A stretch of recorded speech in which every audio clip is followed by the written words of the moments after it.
Oh, wow, okay. Hi, everyone. I was just wondering if people can get seated. We're going to get started in about a minute. Thank you.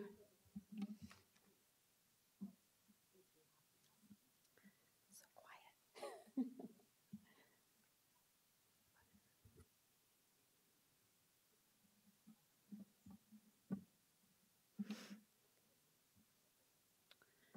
Okay. I think we'll go ahead and get started. Good morning. I want to take a few minutes to review some administrative items before the meeting. We will be taking public comment at the conclusion of the presentation today. If you would like to provide comments once the presentations have concluded, please approach either of the two microphones at the front of the auditorium. For participants listening on the webcast, we encourage you to submit your comments online. There are online forms specific for each of the 5 funding categories, and we will provide a slide that lists this information. Please keep the back wall of the auditorium clear at all times per the fire code. In the event of an emergency, the primary exits are located at the rear of the auditorium on either side. During an earthquake, drop to the ground in front of your seat or lean forward as much as possible. Cover your head with your arms and hold your neck with both hands. During an event requiring shelter in place, remain in your seat and follow the directions of South Coast AQMD staff. Restrooms are right outside the auditorium to the right of the entrance to our conference center. Thank you. My name is Vicki White, and I work as the Technology Implementation Manager here at the South Coast AQMD. At this time, we're going to go ahead and do introductions. We have a lot of partners on this Volkswagen mitigation program, so we'll go ahead and do some introductions. Go ahead. My name is Jacob Whitson. I'm with the San Joaquin Valley Air Pollution Control District, and we will be administering the Zero-Emission school, shuttle, and transit bus category. And I'm Karen Skolnick with the Bay Area Air Quality Management District. We're going to be administering the funding for the Zero-Emission freight and marine category and the light-duty infrastructure categories. Leslie Goodbody, California Air Resources Board. I'm part of the team working with the air districts on this project. Good morning, Peter Christensen with the Air Resources Board, and I'm the manager of the section overseeing the Appendix D investments for California. Lucina Negrete, Chief of the Innovative Strategies Branch at the Air Resources Board as well, and I oversee all the funding that's coming through our offices right now. Okay, great. We're going to go ahead and get started. As I mentioned, we would like to ask that you reserve your comments until the end of the presentations. We hope we'll be able to answer a lot of your questions through the presentations. So what we've done is we've developed, even after the meeting, and especially for those folks that are participating via webcast, if you still have some questions at the end of the meeting, you're welcome to go directly to these forms.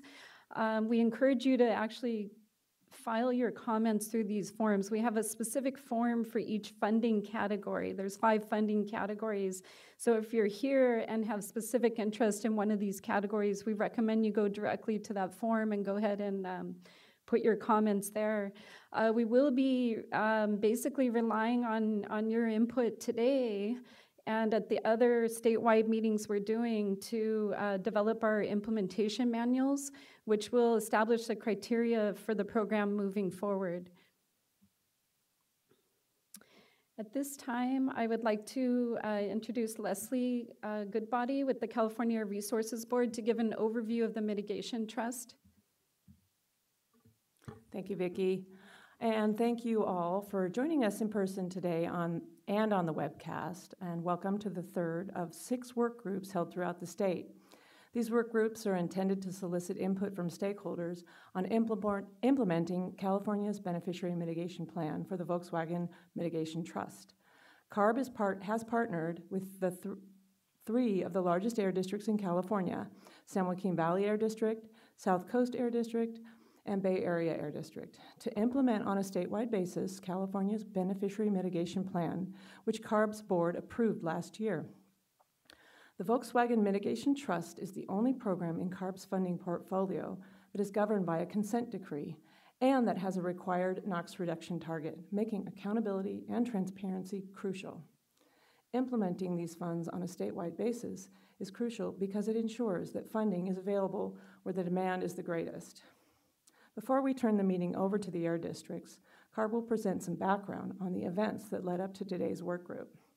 In 2015, Volkswagen, or VW, publicly admitted that it had secretly and deliberately installed a defeat device, software designed to cheat on emissions tests, in nearly 500,000 Volkswagen and Audi branded 2-liter diesel vehicles and about 83,000 3-liter diesel vehicles sold in the US. These defeat devices resulted in oxides of nitrogen or NOx emissions up to 40 times the legal limit. Carb staff calculated the excess past and future NOx emissions generated from these vehicles sold and operating in California at 10,000 tons. This calculation assumes 85% of the subject vehicles will meet the recall or buyback requirements by mid-2019. As part of the settlement agreement, 2 consent decrees were approved by the court that applied to the entire U.S., not just California. The first consent decree is made up of a main body and 4 appendices. Appendices A and B specify buyback, lease termination, and emissions modifications terms. Appendix C specifies Volkswagen's Zero-Emission Vehicle, or ZEV, investment commitment. For California, VW must invest $800 million over the next 10 years on ZEV infrastructure, education, and access activities to support increased ZEV adoption in the state. Appendix D is what we're talking about today, the Environmental Mitigation Trust, which is intended to fully mitigate the lifetime excess NOx emissions caused by the subject VW cars. Of this $3 billion national trust, California's allocation is about $423 million. Carb is the lead agency acting on the state's behalf in administering California's trust allocation. As such, Carb was required to develop a Beneficiary Mitigation Plan, or BMP, that summarizes how California intends to use its $423 million trust allocation.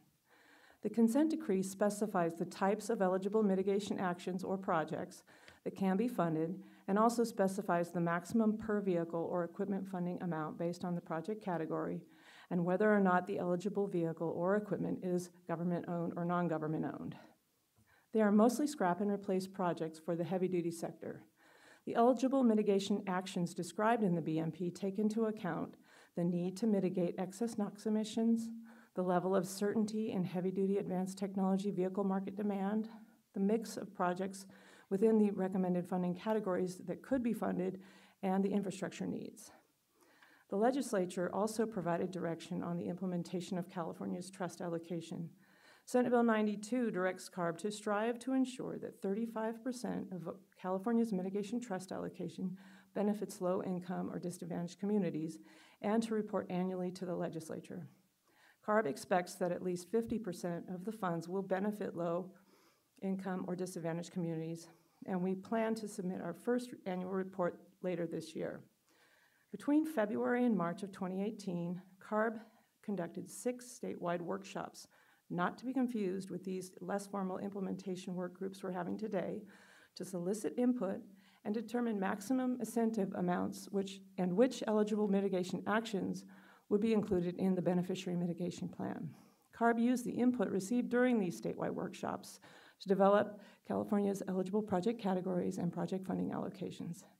They include zero-emission transit, school, and shuttle buses, zero-emission Class 8 freight and port drayage trucks, combustion freight marine, zero-emission freight marine, and light-duty zero-emission vehicle infrastructure. The San Joaquin Valley Air District will be the statewide project administrator for zero-emission transit, school, and shuttle buses, which has a project allocation of $130 million. South Coast Air Quality Management District will be the statewide project administrator for both zero-emission Class 8 freight and port drayage trucks, which has an allocation of $90 million, and the combustion freight marine category, which has an allocation of $60 million.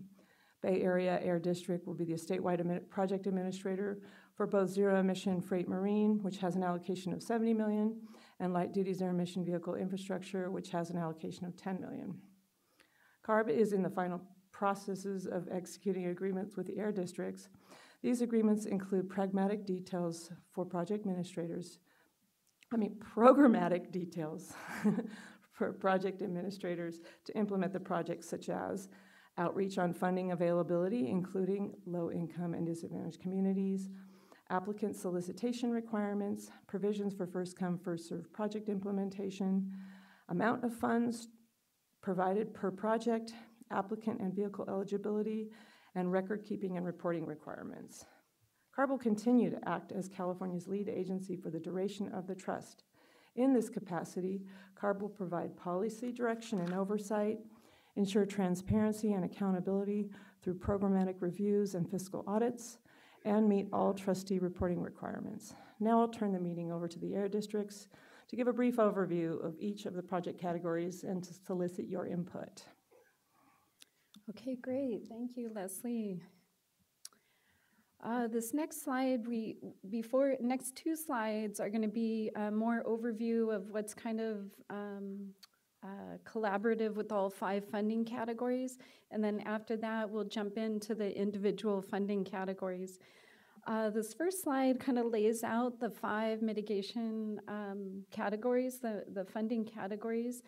And as you'll see, the total funding allocations here for each category, but you'll notice not all of that will be made available starting in 2019.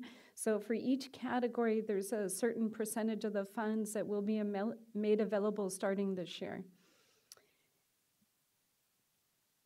Now, among these categories, there are kind of some consistent requirements that are more programmatic requirements, and I want to kind of go through these here.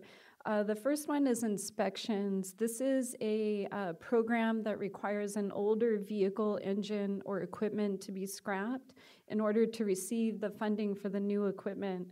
So AQMD staff, any one of the administrators' staff here will need to go out and inspect the old equipment as well as the new equipment. So I just wanted to highlight this inspection requirement will be consistent across the funding categories. And of course, there's going to be a requirement once you get the funding for the new vehicle, you will be under a contract. So there is a contract requirement. The equipment owner will need to sign a contract with the administering agency to implement the project. And once the project's funded, we'll get into what the term of that contract will be. It's actually much less than some of the other programs we have. And typically, I guess speaking, that the requests for the grant funds will come after the equipment owner has already made payment on the equipment. So they will apply to us on a reimbursement basis. However, that being said, certain districts like South Coast, within South Coast AQMD jurisdiction, we have come up with different models for this payment. For example, we do 2-party checks that enable us to pay a qualifying dealer prior to that new equipment being released to the owners. So we're planning to incorporate those options under this payment process. There will be an expectation that once the equipment owner receives the new equipment, essentially there'll be an annual report requirement. It's not very lengthy. We're expecting that to be 3 years. So under each category, once the equipment is funded and put into service, there'll be a 3-year annual report requirement. And I previously mentioned the requirement to scrap the older engine. That is a requirement. I believe it's both in the consent decree as well as the beneficiary mitigation plan. And with that, we're going to now jump into presentations for each of the 5 funding categories. And I would like to introduce Jacob from San Joaquin APCD. They will be the lead administrator for this category. Thank you. Thank you, Vicki. Like Vicki said, my name is Jacob Whitson. I'm a supervising air quality specialist with the San Joaquin Valley Air Pollution Control District, and we will be administering on behalf of the state the Zero-Emission Transit and School Shuttle Bus category, and Myself and the other districts want to make very clear that these funds that are being administered by each of the 3 air districts are available throughout the state, even though they are being administered by one given air district. So we just make that clear. Some key points I'd like to go over for the zero-emission transit school and shuttle bus category is that it is open to public and private organizations. It's a first-come, first-served solicitation based off of a submitted complete application.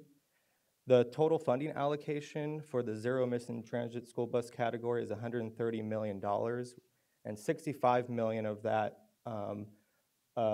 allocation will be available in the first installment in 2019. There is a target of 50% that 50% of the funding be targeted to disadvantaged or low-income communities. And the reason why the $65 million is being released during the first installment and not the whole $130 million is during those first 2 years of the solicitation, we can evaluate the different factors of the program and make sure that we're meeting those targets, and then make adjustments in the second installment, which I'll go over in the next slides here. So some of the eligible projects under this category is school buses, transit buses, and shuttle buses. Like I said, the first installment will be $65 million, and that will replace class 4 to 8 school transit and shuttle buses. For the school bus component, you can receive up to $400,000 to replace an eligible bus with a new commercially available zero-emission technology. For transit buses, you can receive up to $180,000 for a new battery electric bus. And if you choose to do a fuel cell bus, you can get up to $400,000 for the transit fuel cell buses. For shuttle buses, it's up to $160,000 to replace an eligible shuttle bus with a new commercially available zero-emission technology. So like I said, the total funding for this category is $130 million.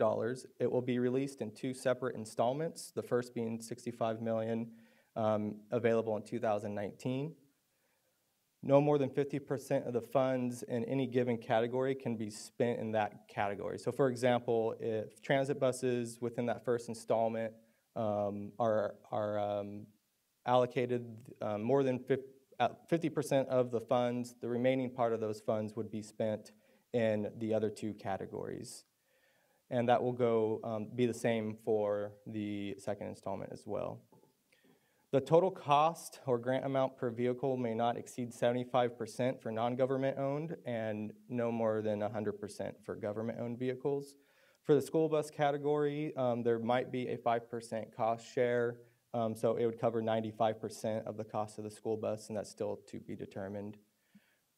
Stacking of any other state funds like HVIP or any other state funds that are counting those emission reduction credits are not allowed with the VW incentive. The VW trust and settlement is claiming those reductions, so we need to make sure that the emission reduction credits aren't being double counted for multiple programs. So here's the tentative schedule for the solicitation and the program. In Q3, we're doing the program development, and we're doing these working group meetings to gain feedback from the public to help administer the implementation manual. The solicitation will open in Q3 or Q4 of 2019, and like I said, it is a first come, first serve solicitation. And then in Q3 or Q4, once the solicitation opens, we will be able to begin awards and contracting. Since it is first come, first serve, once we deem an application complete and we've done the required review, the contracting will follow very shortly after that, within a month or 2 of receiving a complete application. So the contracting for this particular category will be a lot quicker than some of the other categories that have to do a competitive solicitation. And then throughout 2019 to 2023, that will be the continued implementation and reporting period. So for this category, it could be, we're thinking 3 years reporting, but that's not set in stone yet either. So during that 3 years, obviously, the applicant would have to be submitting usage data of their new all-electric or fuel-celled bus. And then in late 2021 for the Cycle 2 development, that's when over the last 2 years, we'll reevaluate, and ARB will reevaluate the program and see if there's any changes that need to be made in regards to meeting DAC requirements or funding amounts or allotment of different items. And I will pass it on to our folks at South Coast Air Quality Management District. Okay, great. The next two categories will be administered by the South Coast AQMD. This first one is titled Zero-Emission Class 8 Freight and Port Drayage Trucks. Total funding allocated for this category is $90 million. Only 30% of these funds will be available starting this year. The applications will be received on a first-come, first-served basis, and it will be open to both public and private entities. This category requires at least 50% of the funds be allocated to projects that reduce emissions in disadvantaged or low-income communities. Now, the vehicle types that are eligible in this funding category include freight trucks and port trucks.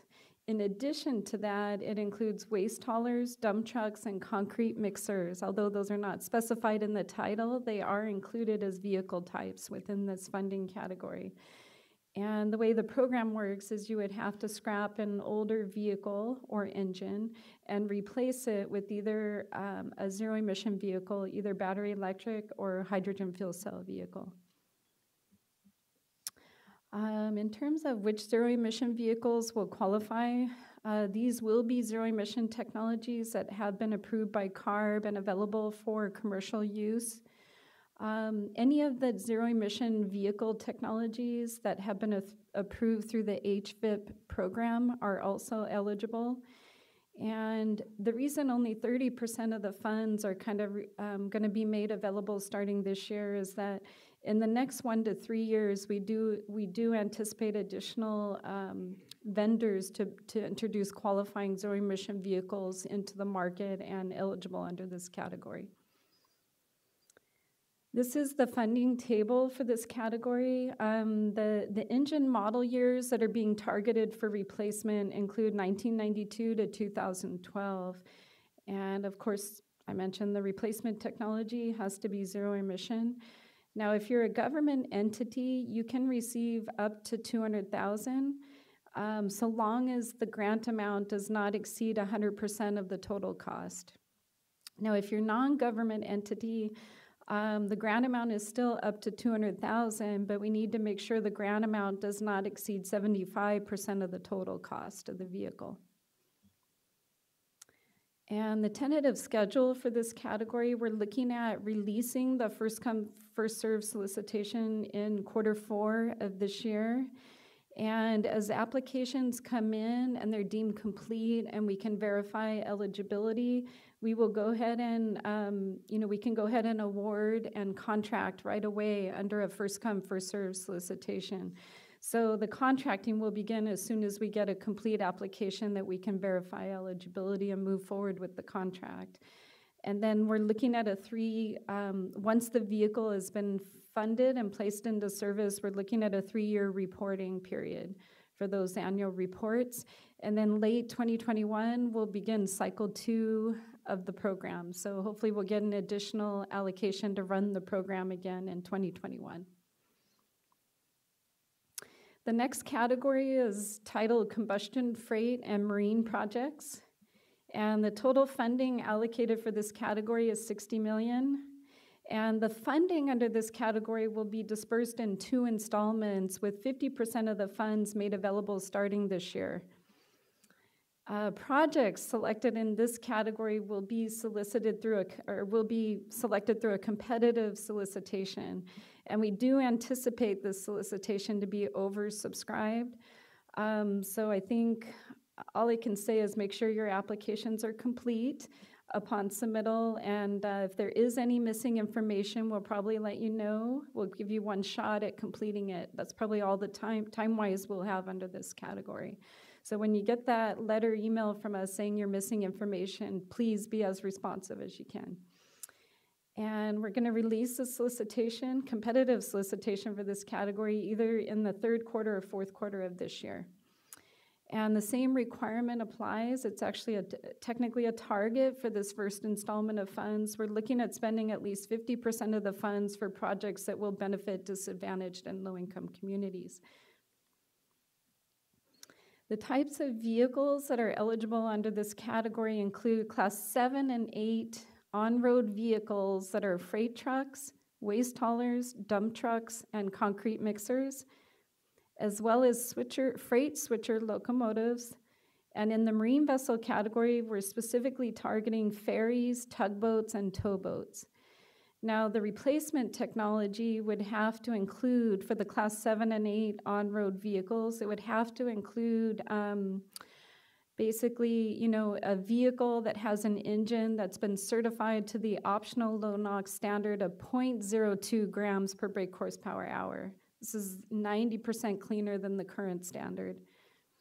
For the freight switchers, we're looking at replacing an older switcher with a engine system that meets the Tier 4 emission standards. And for the marine vessel category, they could replace it with a Tier 4 engine or a hybrid that has been certified to obtain Tier 4 equivalent NOx emissions. Now, the projects in this category include engine repowers or vehicle replacements. And as I mentioned, we expect this category to be oversubscribed. So projects in this category will be ranked based on cost effectiveness for the NOx emission reductions.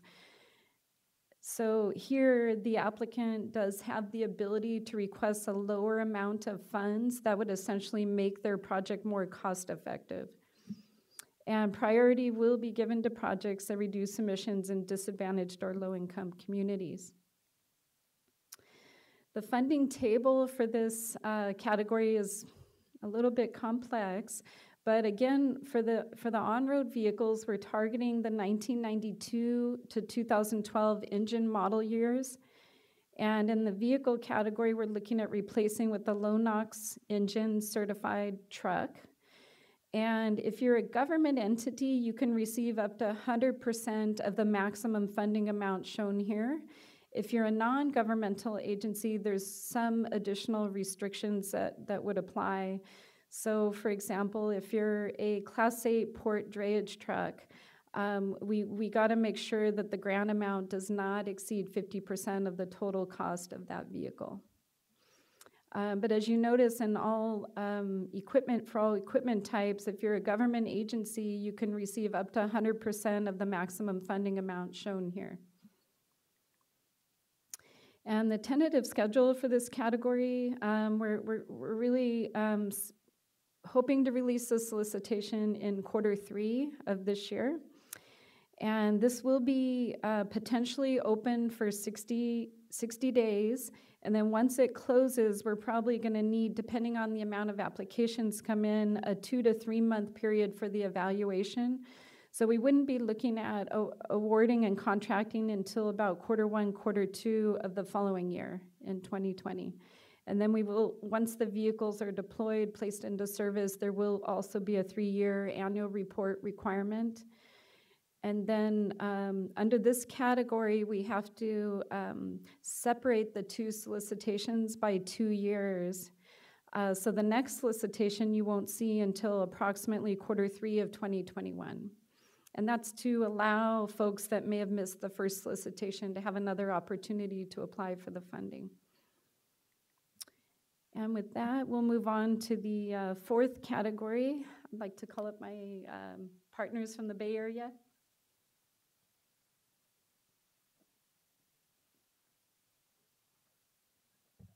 Okay, great. So this next category I'll be discussing is the zero-emission freight and marine category. For this category, it's going to be run similar to some of the other ones that you've heard about, that it's going to be run in 2 installments. This first installment, there's $70 million available for the category on a statewide basis.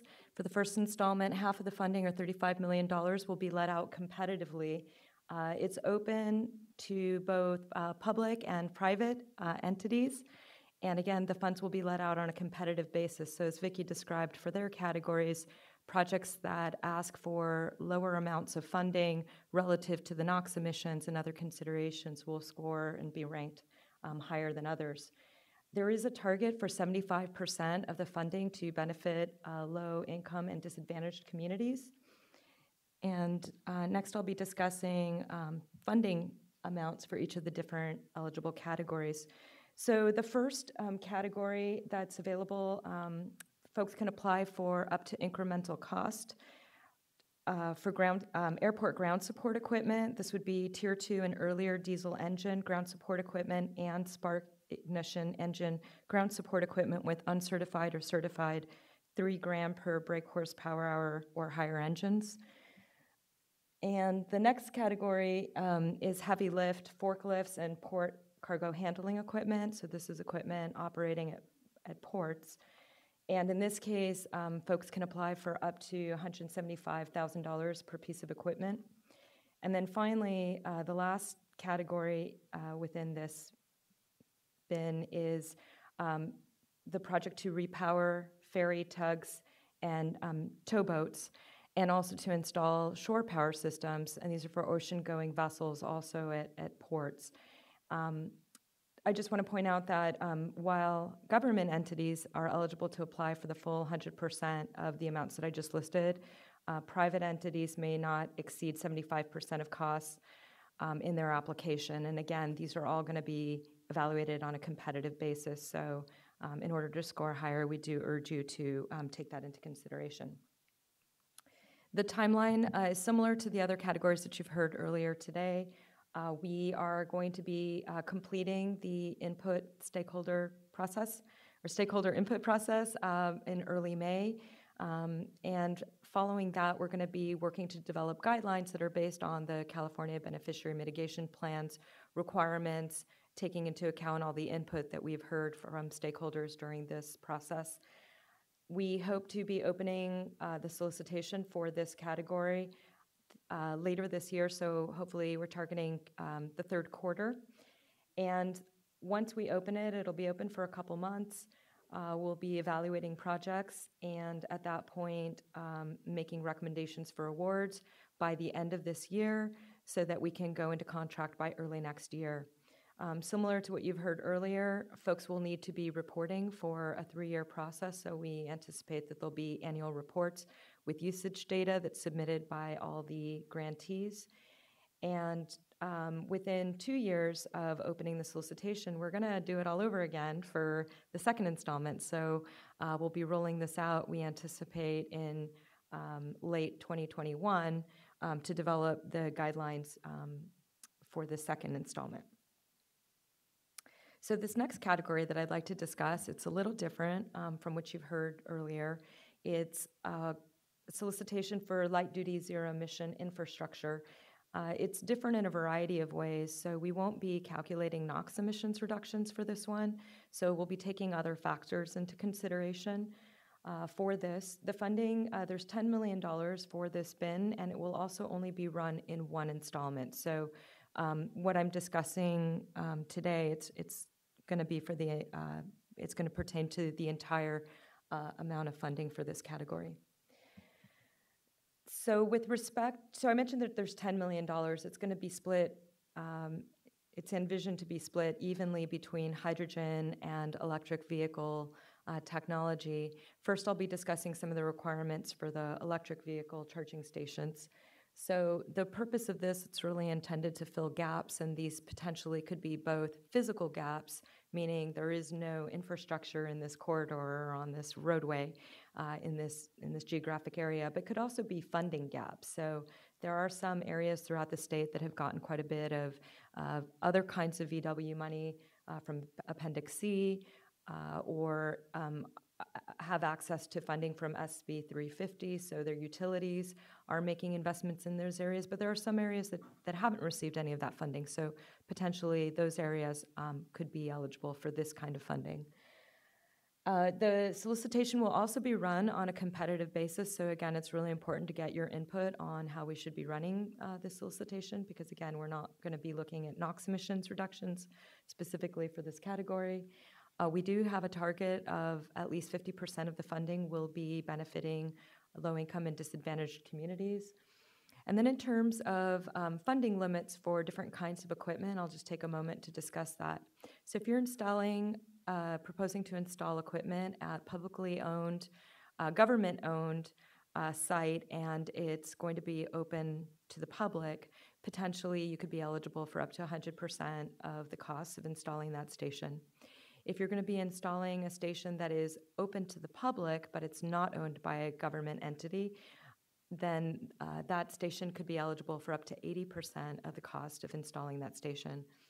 And then finally, if it's neither owned by government and not open to the public, or I'm sorry, if it's just not open to the public but could be owned by government, then that station is only eligible for 60% of the funding. And I did mention that, I realized that I just mentioned that potentially the funding is available for the cost of installing the station, but I do want to clarify that potentially other costs could be considered as well, and those would include ongoing maintenance and other costs potentially that are involved after the station is placed into service. Yes, I covered everything there. And then the second part of this solicitation, so a totally different solicitation, will involve funding for hydrogen stations. And again, potentially up to $5 million is available for this category. And there is a limit that only 33% of costs potentially could be covered by this funding. That's probably not a lot of funding for stations, so it is envisioned that this funding will be combined with other available funding. For example, the California Energy Commission also provides significant funding for hydrogen stations, and there are low carbon fuel capacity credits as well that can help to provide funding to offset the cost of installing and maintaining stations. And again, the stations will be awarded funding on a competitive basis. So the stations that, again, request the least amount of funding per capacity would potentially score higher in this process. And we're very interested in your thoughts on how we can award out this funding to make it efficient for applicants.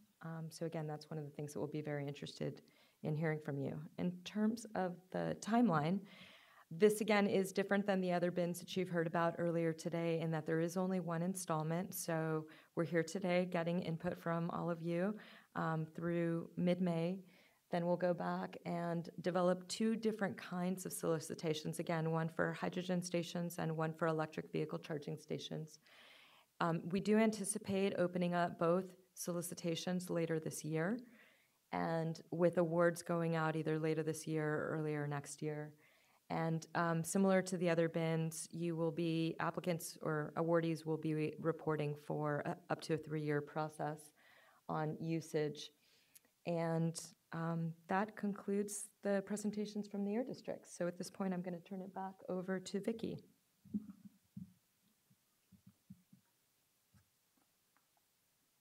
Okay, great. Thank you for your time as we went through those presentations.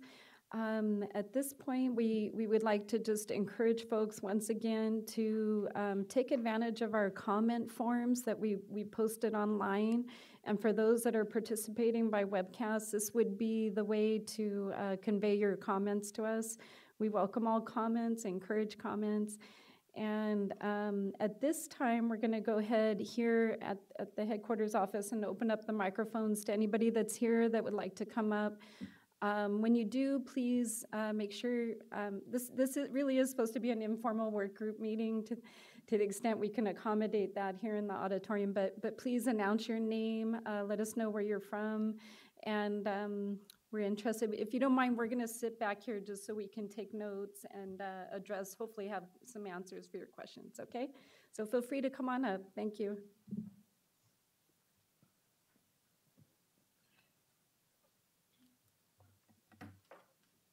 Good morning. This is Dave Park. I'm with the California Fuel Cell Partnership. And sorry, I had to think there for a second. Relatively new to the position, but thank you very much. Great presentation and really well thought out investment of the funds.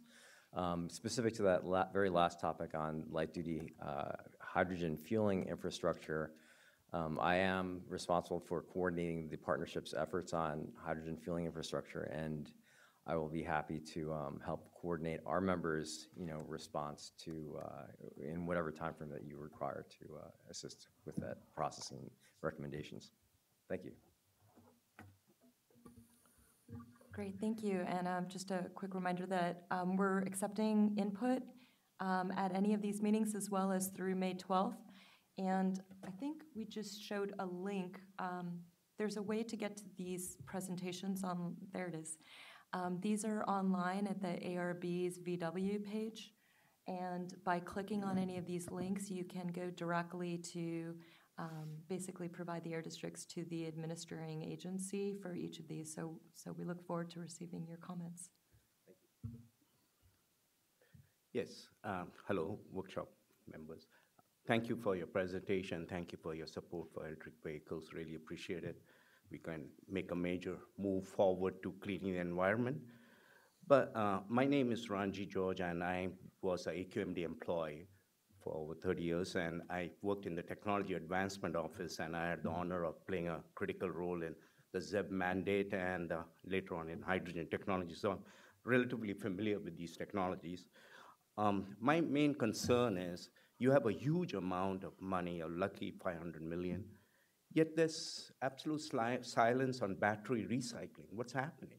We're going to have a great many electric vehicles and trucks all over the place.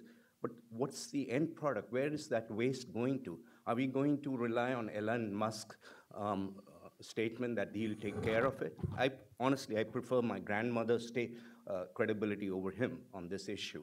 He's a great guy. He has done so much for the country, but we need more funding for battery recycling, a demonstration at a very large scale, because what's happening is if this waste is ignored, it'll all land up in EJ community.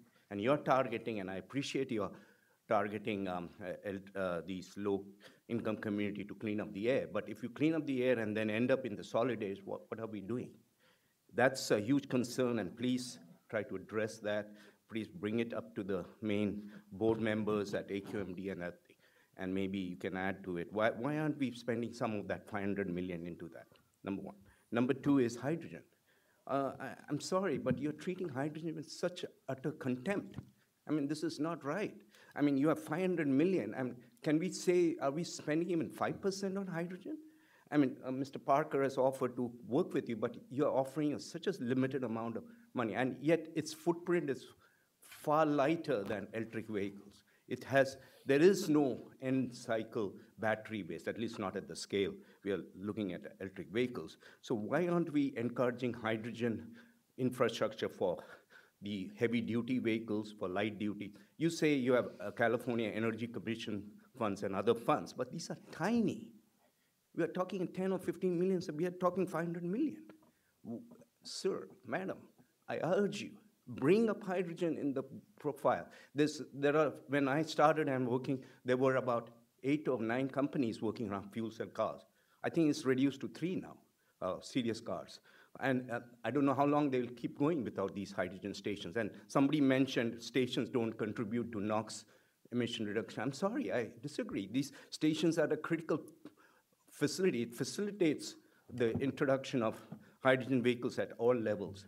So I urge you, what's going on in hydrogen? Why is Mr. Musk totally in control of the proceedings? I mean, he's a great guy, as I said, but we need to have our own agenda. And please, I strongly urge you to put hydrogen at least a minimum target of 30% on this. Thank you very much. I really appreciate your hearing. You want to? Oh, I was just going to, okay. Hi, thank you so much for your comments. I just want to clarify that for the light duty category, we absolutely all agree that there will be many, many NOx reductions accomplished through this category. It's just they won't be counted in the scoring of the application. So I just want to clarify that we absolutely agree with you that it's going to do a lot to clean the air. It's just not part of the evaluation of how the projects will be evaluated because it's being counted essentially in other ways. And also to clarify that most of the funding that's available, actually, hydrogen is eligible both on the light duty side as well as a zero emission category. So it's really up to the project sponsors to apply for projects and choose hydrogen. So it's really up to them. And Vicki, I don't know if you wanted to add anything to that. No, I was just gonna, I failed to remind people that we do have a deadline for the comments. It's May 12th. I think Karen mentioned it, so thank you. Just keep that in mind as we go along. So May 12th will be the deadline for the comments. Thank you. Yeah. Hey, Vicki, this is Naveen from South Coast Air Quality Management District. I just wanted to touch on the battery recycling aspect. The VW program is really designed for NOx emission reductions as soon as practical. The South Coast, along with many other entities, are continuing to evaluate battery recycling programs under our technology demonstration program. I know DOE is very interested. We're trying to coordinate with the Department of Energy, as well as some private entities on recycling of batteries and how that could be done. There's some bench scale level work being done now, but this is not the funding mechanism for that effort. Thank you. Next. Thank you for taking the time to host this series of workshops for stakeholder input on the allocation of VW mitigation trust funds. My name is Brad Groders, and I'm the Policy and Regulatory Affairs Manager with EV Connect. EV Connect is a leading provider of open standard-based electrical vehicle charging solutions for commercial, enterprise, hospitality, multi-unit dwellings, educational, and governmental facilities. Our software is a critical component to bringing simplicity and ease to the electric vehicle charging process. Through our integrated cloud platform, we interface with drivers who can initiate and pay for charging sessions through our mobile app. We allow faculty managers to set access rights and pricing policies for their stations through an administrator portal. And we provide grid management functions to the utilities by enabling them to control the charging stations for demand response purposes and provide valuable data for future program development. Central to all this open standard-based station management software, which acts as the connective tissue that ties together drivers to the charging stations and the charging stations to the electrical grid. With software being an integral component of the EV charging process, we advocate that the costs related to network management software be continued as an eligible cost for funding under the VW Mitigation Trust programs. In addition to EVSE hardware and installation costs, we will help facilities that are looking to deploy charging stations to choose the best management software for their particular application amongst a competitive field of software management providers. Thank you.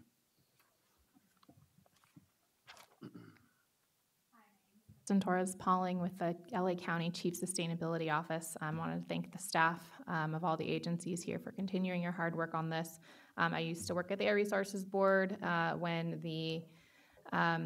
Volkswagen came in and was basically lying about their cheat devices. So this is a very personal issue for me. So I appreciate all your work on this. The county definitely wants to pursue several of these categories of funding, and I'm also here representing the coalition, of which there are several members that LA and Sync has helped us to coordinate amongst local governments and other partners across LA County. And I want to recommend that sort of the context that we're bringing to this is the County Chief Sustainability Office's first sustainability plan for the region, and the zero emissions transportation system is a big part of what I would call some of our most ambitious parts of that plan. And we see the mitigation dollars as one of our very first steps in being able to implement that and bring some of the innovative ideas that our own departments, the Sheriff's Department, our internal services group has brought forward. So our coalition will be submitting a letter with a lot more detailed thoughts, and you'll hear from more members today, but we do want to highlight that the applications be streamlined, because we do have, we're in other contexts the size of a state. So we do want to have different streamlined applications across the agencies, a real-time calculator that can show how much funding is available, because we know that immediately starting once the solicitations are available, that'll be an important piece of information for local governments who plan to apply. And we are still interested in pursuing or exploring how leasing can become available. That's sort of a new thing for us that we are exploring, and we hope that that type of option might encourage more departments for whom this is a really big change. So again, just thank you all for your support as we continue, and thank you. Thank you.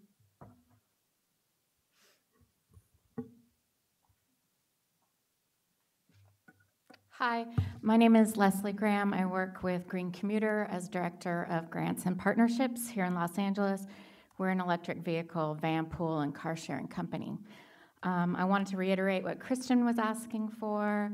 We'd love to see for the first come, first served projects, the implementation of a real-time calculator so people aren't wasting their time as that money goes down. We would love to see that the funds be required to be expended within a specific time frame to maximize the benefit and impact of that, those monies. And lastly, that Carb could set aside resources for accessing incentive programs for EVSE installation, eligibility of vehicles, especially with an eye to outreaching to family-owned small businesses or minority woman-owned business enterprises, where often they just don't have the, they're just not plugged in to be aware of these opportunities. Thank you. Thank you.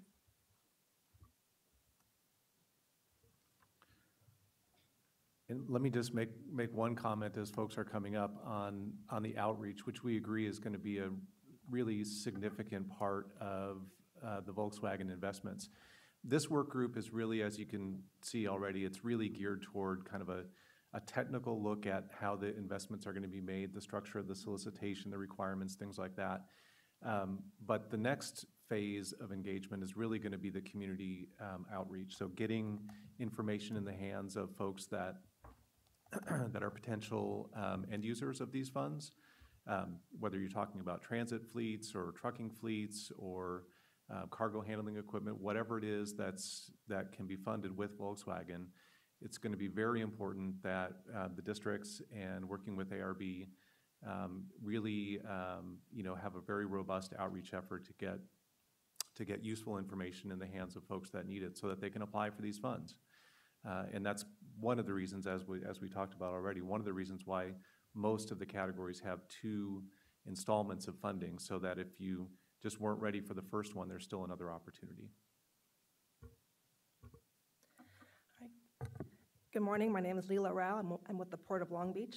I'm here today to request that Carb and AQMD think broadly about defining the term repower with respect to marine projects such as tugboats and other harbor craft.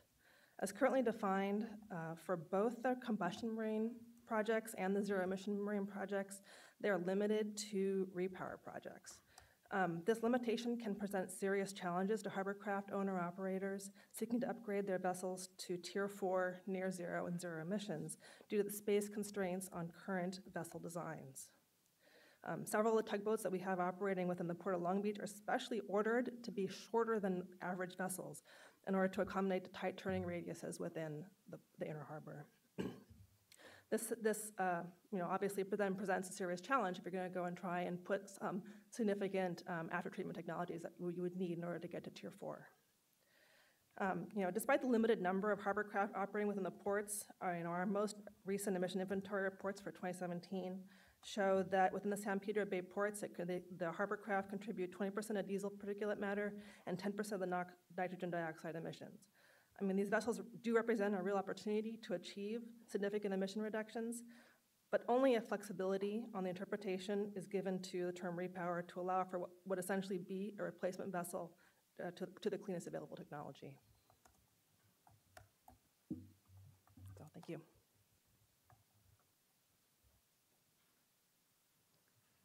Thank you. Next comment?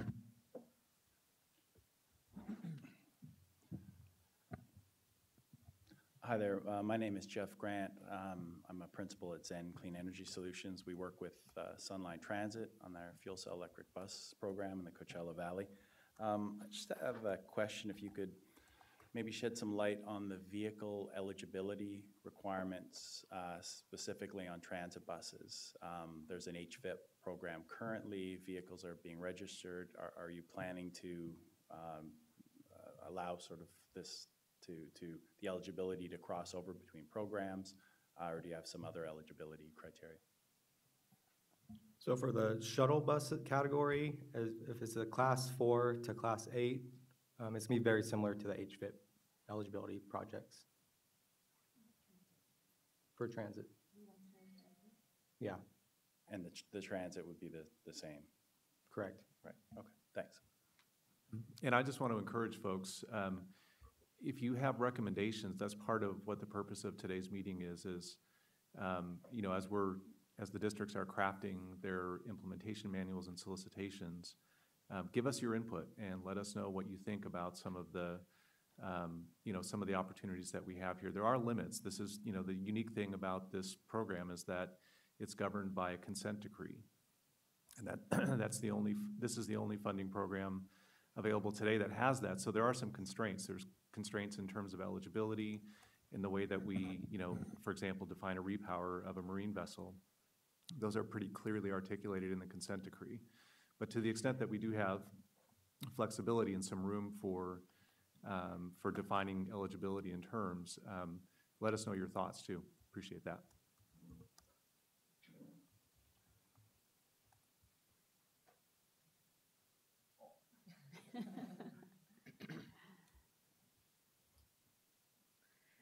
Hi, good morning. My name's Ala Ronan. I'm with LA in Sync at the California Community Foundation.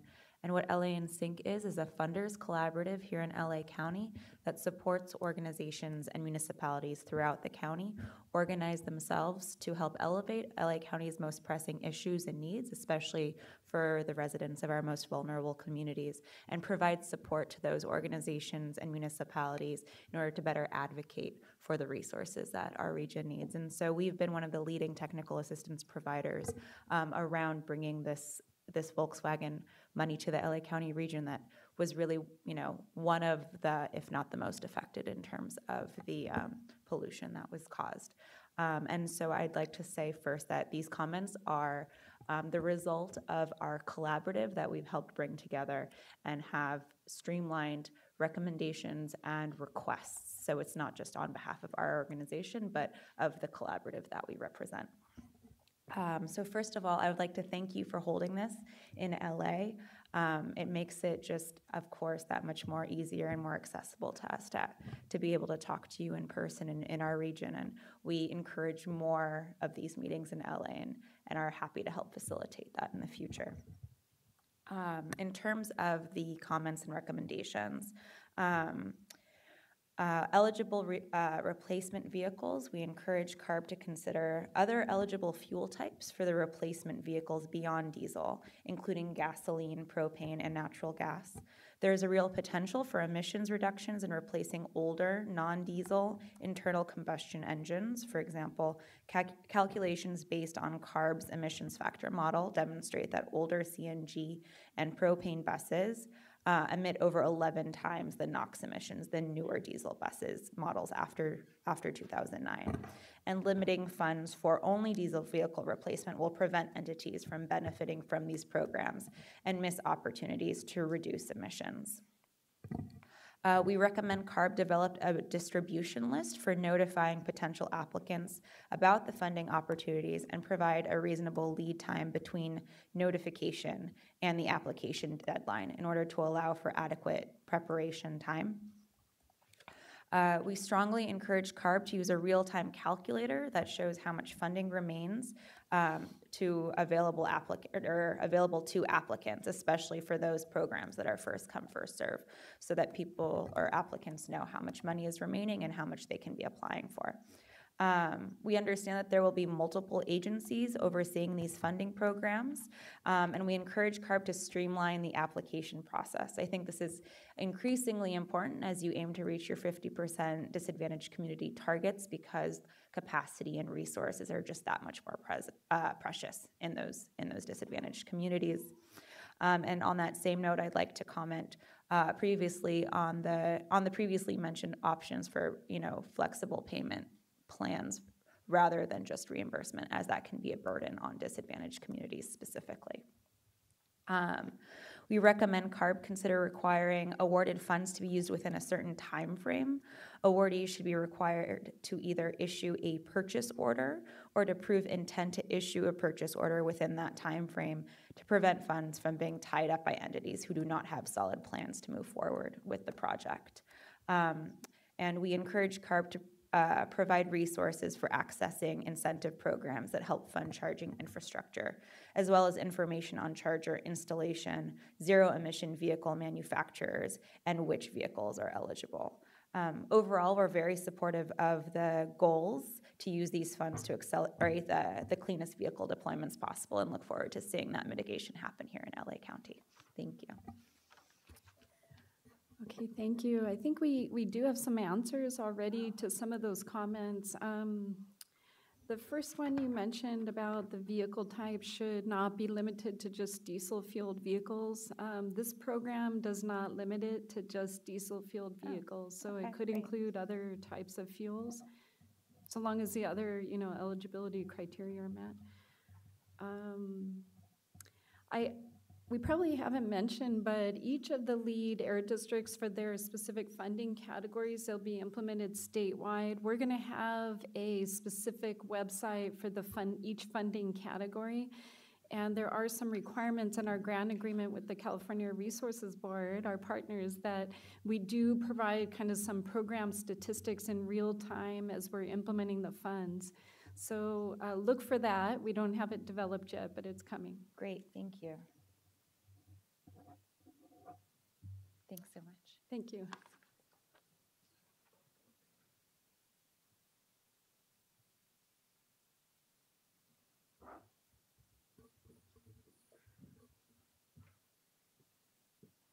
Good morning.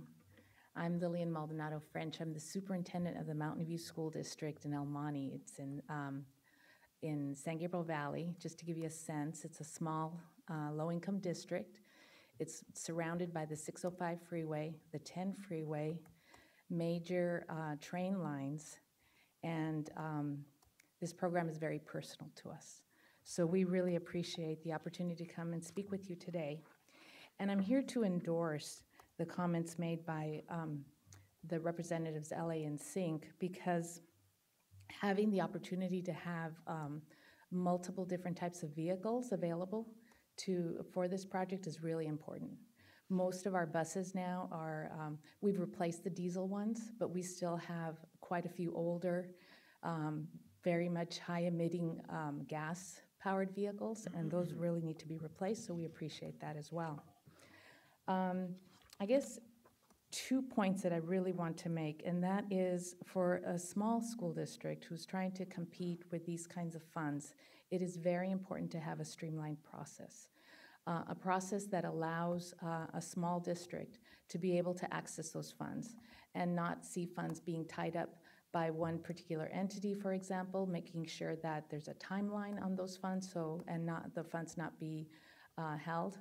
And the other very, very important piece is the reimbursement process. That will absolutely take out of the running most school districts in the state of California. I mean, except for the very large ones who have that kind of funds available in reserve. And now I'm sure you heard about the challenges of school funding. There's not a lot of funding that's available in reserve to be held for whatever time it would take to get reimbursed for these funds. So I highly urge you to reconsider or consider making that change if that isn't already there. Beyond that, I think the important thing is really to set a limit on cash on the awards and requiring a purchase order to be funded. Districts that are serious in doing this, is really important that be done and it not be tied up by folks who have the ability to encumber or put things on a purchase order. Again, it really is a focus on trying to serve those low-income residents that you're considering, and really most of them are in small school districts that don't have the resources to compete these funds normally. So thank you very much for this opportunity. Can I just ask one? I wanted to ask one. Let me maybe let the districts go first, but then I have a follow-up question too. I just want to say thanks for providing all your comments so far, and I'm hearing sort of a theme on some of these, which are streamlined process, ensuring that the funds, get used in a timely fashion rather than being held up. and the reimbursement process. So we're certainly going to be looking at what we can do on that one. That one's always the challenge, regardless of whatever program. But that said, feel free in your comments, if you submit them in writing, to just propose what you would like to offer to be these timelines. We have ideas of what is an appropriate amount of time, and certainly the comment about, purchase order process. I mean, having different milestones within the contract. So it's not just 2 years to expend the funds, but it's to show demonstrated progress along the ways. But again, feel free in your written comments to provide suggestions on what those limiting factors you think should be, whether it's the maximum amount of funding for any entity, how long do they have to expend the funds or show progress. Those kinds of specifics can be really helpful when we're trying to develop this program. We will. Thank you very much. Thank you. I think she covered it, yeah. Any question? Thank you. Thank Yes. you. No, Karen covered my comment and question. So I had a feeling you were going to do that. Good job, So Karen. we're good. Thank you very much. Thank you.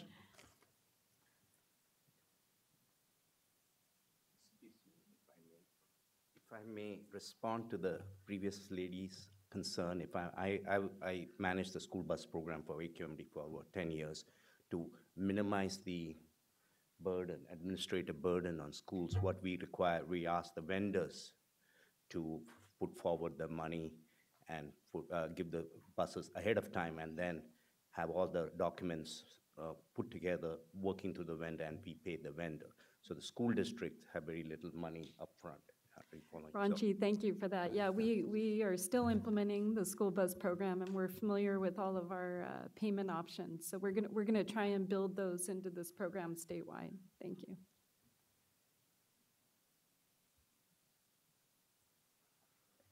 Hi, good morning. My name is Ines Familiar Miller. I'm also with LA in Sync at the California Community Foundation. And I would like to present some comments specific to the Zero-Emission Transit School and Shuttle Buses Funding Program. So LA in Sync has been working with some of the school districts here in Los Angeles County, and we have come up with some recommendations. We recommend considering a per capita entity cap on the percentage of the total pot that can be awarded while maintaining local air quality benefits.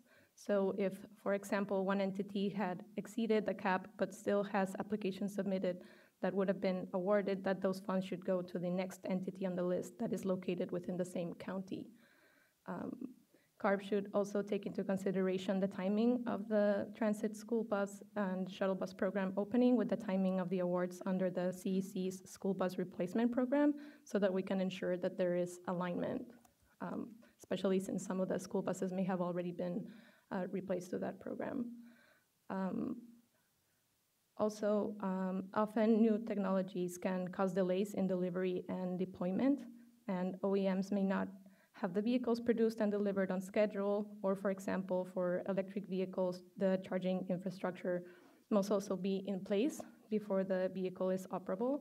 So because of these variables, we want to urge Carb to be flexible with the delivery and scrappage timelines so that recipients aren't left with inoperable buses. Also, LA in Sync asks Carb to set a time limit on awards, as has been previously mentioned, requiring applicants to either issue a purchase order within a set time period or to prove intention to issue a purchase order that will prevent funds from being tied up, as was previously mentioned as well. We also request Carb does not require the applicant and the owner of the vehicle to be the same entity. This will allow school districts to replace their leased vehicles or their vehicles operated by a third party.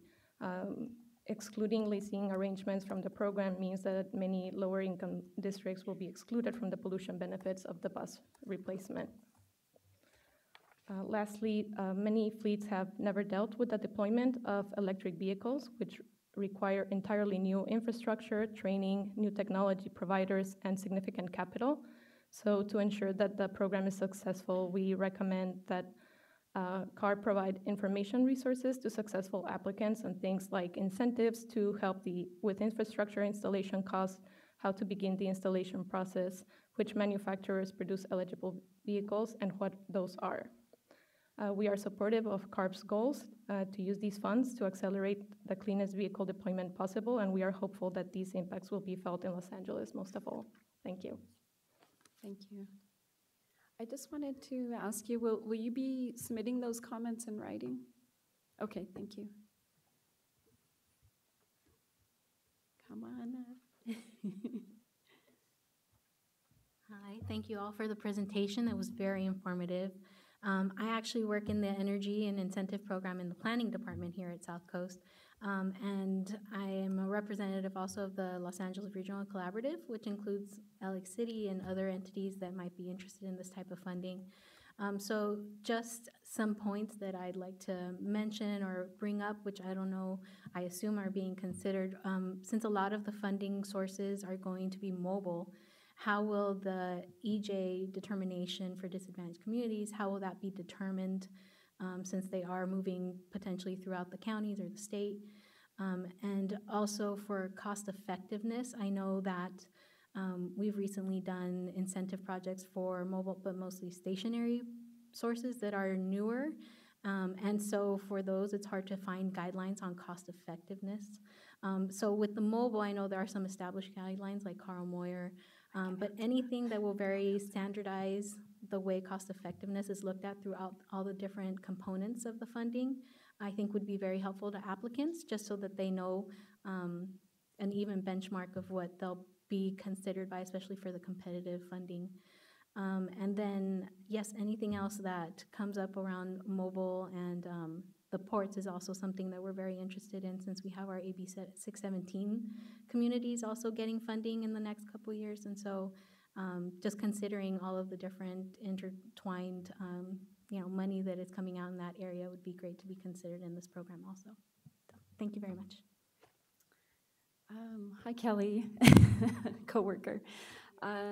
Yeah, so we will be using the way disadvantaged and low-income communities will be very consistent with how we've implemented some other funding programs that target like community air protection. So we'll be relying on the Cal EnviroScreen model. It's a standard model. There's a website for it. We'd be happy to provide it if needed. You also asked about what else? Yeah, emission reductions. We might be looking at cost-effective for those programs where some of our solicitations are going to be competitive and we're expecting oversubscribed applications to come in. We will be looking, especially for the combustion category, the combustion category that includes the optional low NOx, Tier 4 engines, that category, there's a heavy reliance on that category to generate the NOx emission reductions that are needed for this mitigation program. About 68% of the NOx reductions are expected to come from that category. So we will be following the calculations in the beneficiary mitigation plan to determine the cost effectiveness for those types of projects coming in. Now, the other categories may be looking at it a little bit differently. Thank you. Thank you.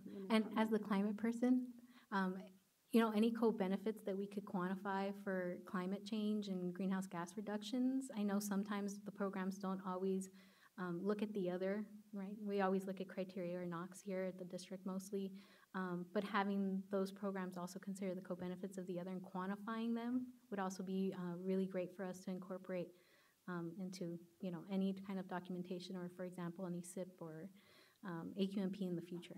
So. Yeah, and I would just add for the infrastructure category that is, again, recognizing that it does aim to reduce a lot of NOx as well as a lot of other pollutants and greenhouse gases. We won't be quantifying those benefits as part of the evaluation. We'll be looking at other kinds of benefits for these stations, ability to provide access to light-duty, zero-emission vehicles in underserved areas, improving access to stations and corridors where there's physical gaps, and other kinds of criteria. So feel free to provide input on what factors we should be considering for that category. That would be very helpful. And then just one last thing on one of the things that's unique about school buses in the consent decree is that in a lot of the eligible mitigation action categories, they actually require the vehicle or equipment to be owned by the end user as opposed to leased. However, in the case of school buses, They do allow school buses that are owned by the school district and privately owned school buses under contract with a public school district. So there is a very unique provision in the consent decree for school districts and school buses. All right, thank you.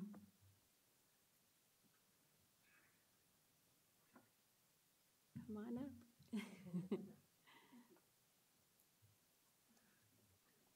Hello, I'm Doe Gerling with Clean Energy Fuels, and appreciate all the work that you all do, and appreciate the opportunity to make a few comments. Wanted to make a few comments regarding drayage and combustion, and most of the drayage trucks that we deal with, that we help get into grant programs, they're low income, they're in EJ communities. Most of them are minority owned. They run on razor thin margins. So I want to make a few comments in terms of possible streamlining of guidelines for this particular program. I know we're held to a dissent decree, but in where there's an opportunity, such as has been done with Prop 1B in the past, to make it as easy as possible for people to get into these grant applications. I think we can all agree that the goal is to get trucks into cleaner energies, cleaner technologies, and for a lot of these, zero technology is not financially viable, especially when you can't get 100% funding like you can for government-owned. So a lot of these fleets are really looking at having to make the changes into cleaner burning technologies, but without the money, a lot of them are facing real hardships coming down the line, especially with the rules changing and the ports right on our heels. So just some comments to not penalize them for seasonal gaps in registration, for example, wherever that can be looked at to make it as easy as possible for people in the ports, both in Southern California and Northern California, and a lot of these freight companies. I think we could really make some reductions in our NOx and our greenhouse gases if we make it easy for fleets to get into this program. And also, I know a lot of the decisions have already been made, the money's been allocated, but again, if maybe the next funding, if there was a little bit more of an even playing field for this type of technology, because we can address the battery situation. We can address the methane coming from our landfills and from our cows, which are now under attack, and from wastewater treatment plants. That can all go into renewables, which are up and down the coast and across the country, and are putting 90% cleaner burning fuel with renewable natural gas. So I appreciate, again, being able to make the comments. Thank you. Thank you. Anybody else? Hi, Rick. Good morning. I'm Rick Tebay with LA County. Thank you very much for being here, and thank you very much for taking our comments. I had questions more than primarily questions. One was about buses and coach-style buses, and I wanted to know whether or not they would be eligible. We have commuter express buses, which is a great opportunity not only for NOx emissions reductions, but also to educate the public. I also have a specific interest in that style, and that happens to be our Sheriff's Department. We have the largest fleet of prisoner transportation buses in the nation. We have 82 buses. They average 35 to 40,000 miles a year. They are coach style. They look like a Greyhound, but if you ever get on one, you'll know you're not on a Greyhound. The other comment or the question I would have is, what about charging infrastructure? That's the one element I find missing in what's being proposed. I presume that's not an eligible cost. I would also strongly recommend that you require standardized connectors for the commercial vehicles. I think that so that we don't end up limiting ourselves going forward. I would ask, as others have, about leases, and if so, how long? And then in the ports category, I would ask whether or not the sheriff and fire boats would be eligible. And for the natural gas, the low NOx vehicles, I would question whether or not there's a requirement to use renewable natural gas. And that concludes my questions. Thank you. Thank you. We probably have some answers to those questions. Will you be submitting them in writing as well? Okay. With regard to the categories that South Coast will be administering, prisoner buses doesn't fit into them, but we do have other funding programs, primarily the Carl Moyer program, that those buses are a nice fit. We've funded those, I think, with your application in the past. And also our Carl Moyer program does also offer funding for infrastructure for heavy, medium and heavy duty vehicles. So, you know, a lot of this program has restrictions just like any other program. And I think primarily these vehicle equipment categories were selected because, you know, we are trying to fill the gaps where there was a pretty big need for not only NOx emission reductions, but funding. So we don't want, you know, you're not allowed to overlap this program or stack funding with other state funds. And even non-state funds, you have to make sure that we're not double counting the NOx emission reduction. So I think this program is in some ways picking up where Moyer kind of is falling short a little bit this year. So hopefully, you know, with the other funding programs that are administered statewide, you'll be able to find funding for those applications you mentioned. Thank you. Wait, Rick, don't go away yet.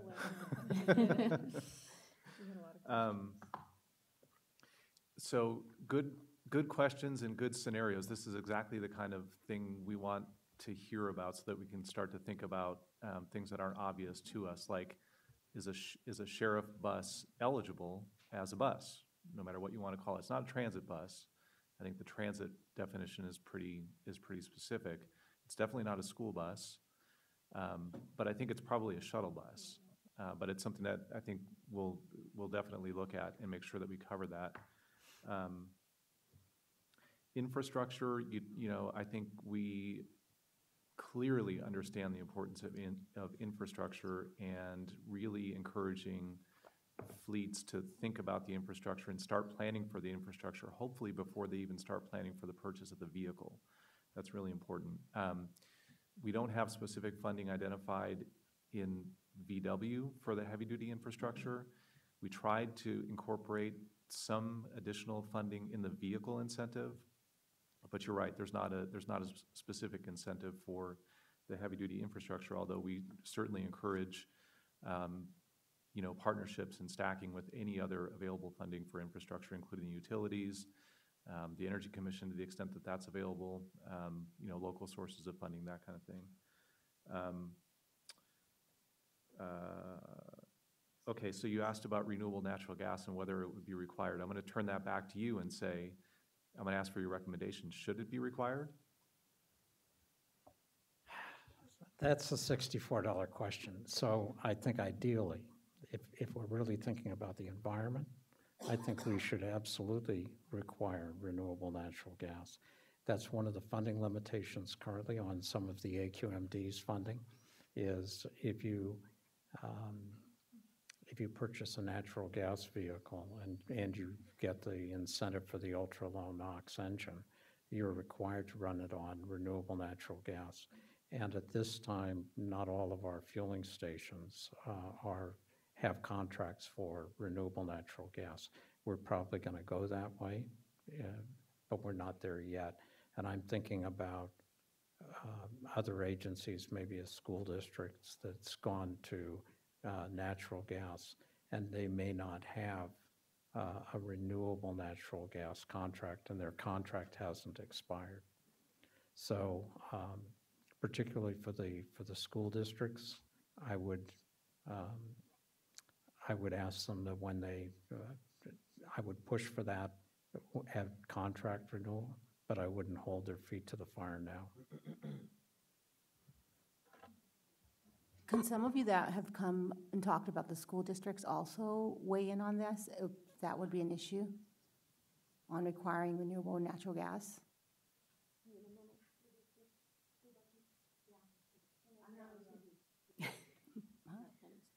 Oh, that's right, sorry. So just so it's clear to the folks on the webcast, we were talking about school buses and whether or not we should require renewable natural gas. For school buses, in the Volkswagen funding, we're only funding zero emission. So the RNG issue won't apply to school buses, but it certainly applies to any of the other eligible vehicle types for low NOx. And I just wanted to answer maybe the easiest question that you asked, Rick, is with regard to government-owned, it sounds like boats at ports, those potentially would be eligible. They just have to meet all of the other eligibility requirements. So you asked about fire boats. So clearly we meet those eligibility requirements now. Right. It's just a question of, is our fuel source from renewable natural gas? It will be, but it isn't yet. Oh, well, in that case, you'd be talking about the combustion category, so yeah. Yeah, so if we're talking dump trucks. Well, the combustion category will not be funding infrastructure, so just the low no. NOx vehicles. But under our Moyer program, we do, and that is one of the requirements for the natural gas fueling stations. They must have commitments to use renewable natural gas. Yep. Thank you. Anybody else? Any lingering questions or clarifications needed? Come on up.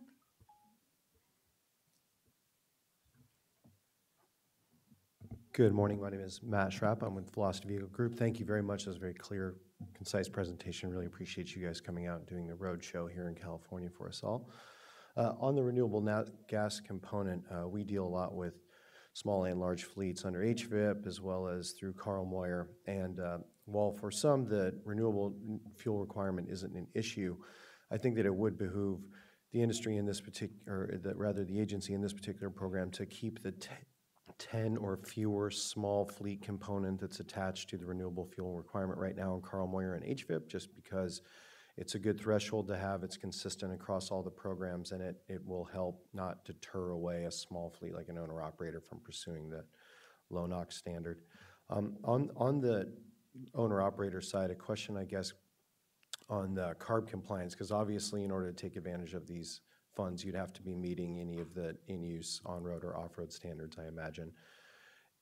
Do you guys envision that, especially in the second round of funds for the zero emission, if you will be issuing any type of CARB compliance extensions for folks who might be looking at advanced technology, say through the 7 through 9 engine category that has to turn over to 2010 standards in 2023, if they're looking at getting in zero emission technology, perhaps it might not be readily available, fully commercialized until 2025.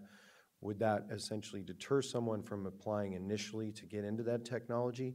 Or would you guys consider maybe giving them a little bit of extra time to, I guess some compliance leeway for that equipment to deliver in? Is that something that possibly might be considered? So I know that we usually don't run into the CARB compliance issues until the very end, and so kind of trying to stave it off in the beginning might help to make sure that folks understand their compliance burdens in relation to how they can accept ARB incentive funding. So that might be helpful up front. I didn't know if you guys had anything to add on that in particular right now, Peter, but ARB compliance is a must, I imagine.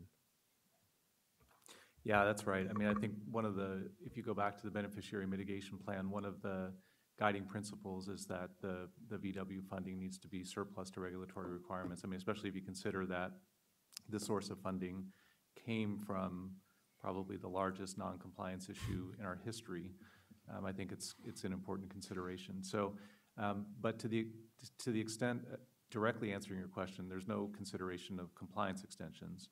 The vehicles that the districts can fund through VW, the baseline vehicle, the vehicle that has to be scrapped, As long as that's being scrapped before a compliance deadline, there's not going to be an issue with that. I think the issue becomes if the baseline vehicle is out of compliance with the regulation, then that could be a potential problem.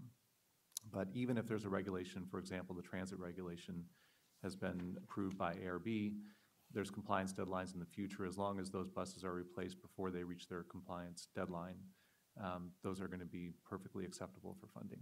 Great, and we assumed as much. And along those lines, when you say scrapped, as long as they're scrapped, 1B has a provision in it, essentially amounts to 30 days, or 60 days total, 30 days on either end, where you're scrapping a vehicle as long as within 30 days you take delivery of the new vehicle.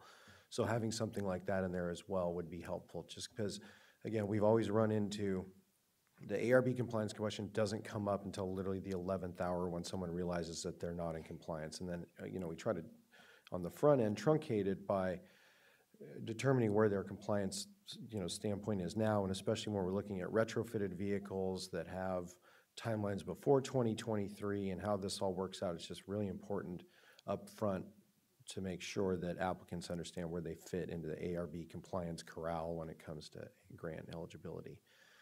And on the leasing question, obviously leasing is very flexible. You've heard in Sacramento, you've heard today that at least giving that opportunity for fleets to utilize it is going to be helpful.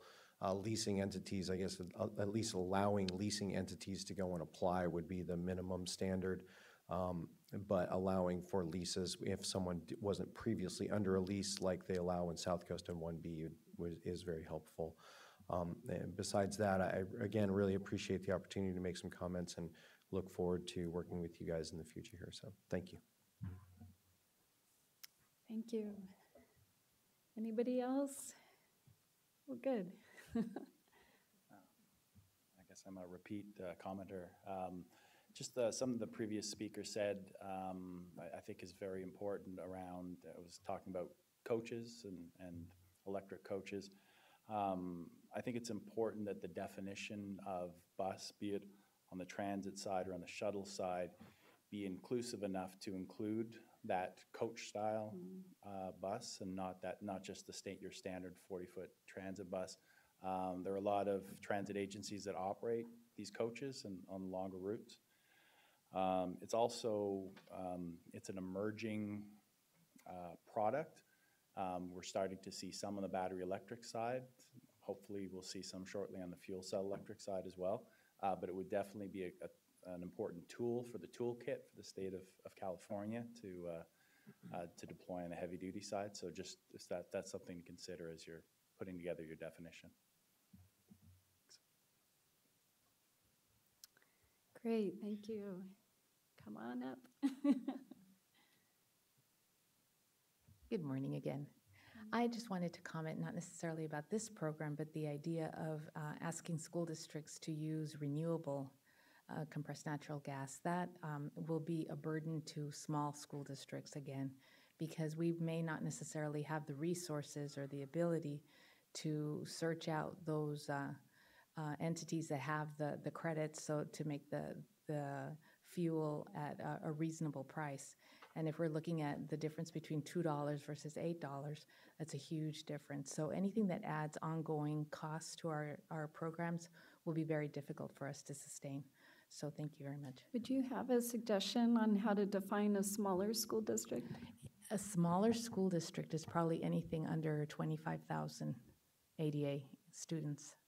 Okay. So that was already a challenge. We have 6,500, and we have 12 schools. Okay. And Thank so we run a very lean administrative program. Okay. And so not a lot of, we don't have facilities people, we have one transportation supervisor, and that's it. Thank you. Thank you. Okay, great. I think I don't see any other folks that want to rush up to the microphone as we are getting ready to close this meeting. Okay, great. Thank you for your time, your comments, and if you really do think of something later on, we're continually seeking comments until May 12th. Thank you. This concludes our meeting. Thank you very much.